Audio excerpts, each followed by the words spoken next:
তাদের সময় বরাদ্দ কম ছিল, কম থাকার জন্য অনেকের প্রশ্ন থাকা সত্ত্বেও অনেকে প্রশ্ন করেনি, কারণ উত্তর তাদের কাছে জানবার জন্য আগ্রহ অনেকের ছিল।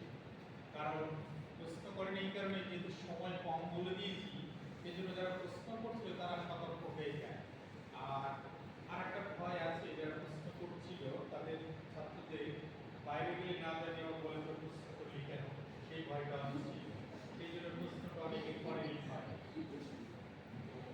সেটা আমি বলছি প্রত্যেকের আজকে যে সমগ্র আলোচনায় যে প্রশ্নগুলো সাধারণ উঠে আসার কথা, একটা হচ্ছে টেগোরিয়ান এডুকেশন, টেগোস এডুকেশন এবং রাবীন্দ্রিক এডুকেশন, তিনটি শব্দ আমরা পেয়েছি বিস্তৃতভাবে। আর আরেকটা লাস্ট পেলাম সাহেব সাহের কাছে, টেগোস আশ্রমিক ভিশন অফ এডুকেশন। এই চারটিটা শুনে কি আমরা মনে হচ্ছে একই রকমের, নাকি কোনো পার্থক্য আছে, নাকি আমরা যেমন গতানুগতিক শুনে আসছি তেমনই? আসলে চারটির মধ্যে পার্থক্য অবশ্যই আছে। মূল যার ভাবনা তিনি হলেন গুরুদেব রবীন্দ্রনাথ ঠাকুর। তার যে শিক্ষা ভাবনা সরাসরি যেটাকে আমরা তার লেখা থেকে পাঠ করছি, সেটা হচ্ছে টেগোরস এডুকেশনাল থটস অ্যান্ড তার যাবতীয় ফিলোসফি। কিন্তু রবীন্দ্রনাথের শিক্ষা ভাবনাকে যারা দীর্ঘদিন ধরে লালন করছেন, পালন করছেন, আত্মীকরণ করেছেন, এবং তাদের মধ্য থেকে যখন সেই শিক্ষা ছাত্রছাত্রীর কাছে পৌঁছাচ্ছে, অন্যজনের কাছে গিয়ে পৌঁছাচ্ছে, তখন এই যে ব্যক্তি তারা কি একজন টেগোরিয়ান, রাবীন্দ্রিক, এরা রবীন্দ্র বিশেষজ্ঞ। এদের শিক্ষাটা কিন্তু সরাসরি রবীন্দ্রনাথের শিক্ষা ভাবনা নয়। রবীন্দ্রনাথের শিক্ষা ভাবনা নিজেরা তারা জাহির করেছেন, আত্মীকরণ করেছেন, এবং নিজেদের শিক্ষা ভাবনা তার মধ্যে সংযুক্ত হয়েছে, রবীন্দ্রনাথের কিছুটা বিযুক্ত হয়েছে। এই যে তৃতীয় একটা বিষয় তৈরি হলো, সেটা হচ্ছে রাবীন্দ্রিক শিক্ষা বা টেগোরিয়ান এডুকেশন। আশ্রম পরিচালনার জন্য গুরুদেব যে চিন্তা ভাবনাগুলো করেছে শুধু একক নয়, সেই সময়ে তার সঙ্গে যারা সহযোগী ছিলেন, বিদুশেখর শাস্ত্রী থেকে শুরু করে একেবারে ব্রহ্মপদ উপাধ্যায়, সকলের চিন্তা ভাবনা সম্মিলিত প্রয়াস হচ্ছে আশ্রমিক শিক্ষা। কারণ তিনি শান্তিনিকেতন গ্রন্থে বলছে, প্রাচীন ভারতের যে আশ্রমিক শিক্ষা আছে তার ঐতিহাসিক কোনো ভিত্তি নেই কিংবা কোনো তথ্য প্রমাণ নেই, কিন্তু যে সংস্কৃত গ্রন্থগুলোতে আমরা সেগুলো পাঠ করেছি এবং আমাদের মনে মনে সেই ধারণাগুলো আমরা পোষণ করি, কিন্তু তার বাস্তব রূপের ভিত্তি আমরা প্রকাশ করতে চলেছি আধুনিক যুগে। সেই জন্যে আমাদের সকলের পরামর্শের সঙ্গে যুক্ত হয়ে তৈরি হলো আশ্রমিক শিক্ষা। এই আশ্রমিক শিক্ষা কিন্তু আশ্রমটা রবীন্দ্রনাথের দ্বারা নির্মিত, কিন্তু আশ্রমের যে শিক্ষা এটা মৌলিকভাবে রবীন্দ্রনাথের নয়।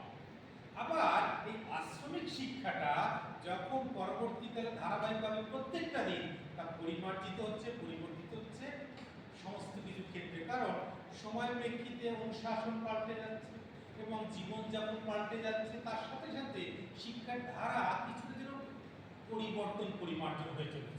এই জন্য আমরা সেই অর্থে টেগোরস আশ্রমিক এডুকেশন যখন এই মুহূর্তে দাঁড়িয়ে বলবো, আমাদের চেয়ারপারসন তিনি বলছিলেন যে এই মুহূর্তে মানে মানে বালিকাদের যে জায়গা, থাকার জায়গা, সেই জায়গাগুলোর কি অবস্থা ও বলতে পারবে না। এই মুহূর্তে বলতে গেলে মুশকিল আছে, কারণ বর্তমানে দাঁড়িয়ে যখনই বলবে ম্যাডাম নিজেই তাকে ছাড়বে, ও বলবে না।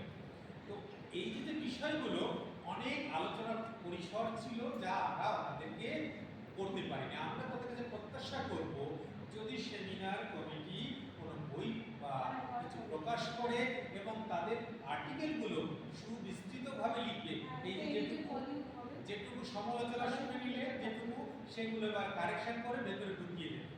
আর মনসাহি, তোমারটা দিয়ে শুরু করেছিলাম, যেটা হচ্ছে সেটা এবার শুরু করি। সেটা হচ্ছে তুমি বললে যে টেগোরস যে সাধনা, এর সঙ্গে ফারাক আছে, আইপিএস এর সঙ্গে যখন মেলাচ্ছ, ফারাক হচ্ছে রবীন্দ্রনাথ আশ্রমিক শিক্ষা এবং তার শিক্ষা ভাবনায়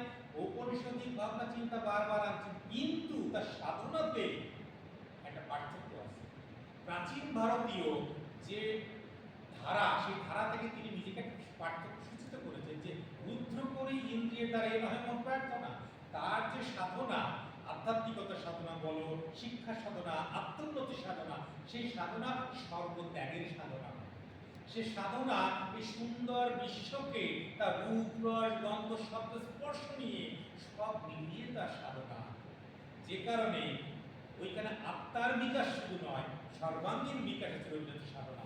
এখানে আইপিএসের সঙ্গে মিলাতে গেলে, তুমি যদি মিলাতে যাও, সেখানে উপনিষদ কিংবা যে ধরনের স্পিরিচুয়াল কথা বলা আছে সেটার সাথে কিন্তু মিলছে না। বরং কোথায় মিলবে? সেটা হচ্ছে প্রাচীন ভারতীয় যে নাস্তিক দর্শনগুলো রয়েছে, যে ইন্ডিয়ান নলেজ সিস্টেম, তার সাথে মিলছে না। শুধু চারবার না, বৌদ্ধ দর্শন, জৈন দর্শন, চারবাক দর্শন, এর নাস্তিক দর্শন, তাদের সঙ্গে যখন মিলছে এবং তারা কি এরা আধ্যাত্মিক স্বাতন্ত্র্য যেমন বর্জন করছে না, আমার জগৎকেও বর্জন করছে, এটা তোমার সঙ্গে মিলবে। আর একটা হচ্ছে, আজকে আমরা শেষ করবো ছোট করে দুটো কথা বলে। যে কথাগুলো প্রত্যাশা ছিল আজকে যারা পেপার